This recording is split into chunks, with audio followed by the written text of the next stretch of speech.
Using the combined technological force of McLaren's vast racing history, the McLaren P1 is a hypercar built with no compromise. Borrowing technology from McLaren's winning Formula One cars, the P1 features an electric motor combined with a twin-turbo V8, creating a combined 903 horsepower. The P1 also features technology banned from racing, like adaptive suspension and brake steering. No technology or expertise has been wasted on the development of the P1. The electric engine alone generates 161 horsepower, as much as a small hatchback. Each body panel on the P1 is shaped to provide downforce or cooling. The brakes are carbon ceramic discs infused with silicon carbide, one of the hardest substances on Earth.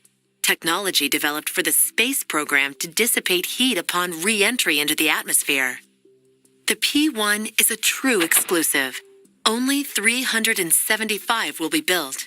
Priced at $1.15 million each, it is the most expensive production car McLaren has ever made.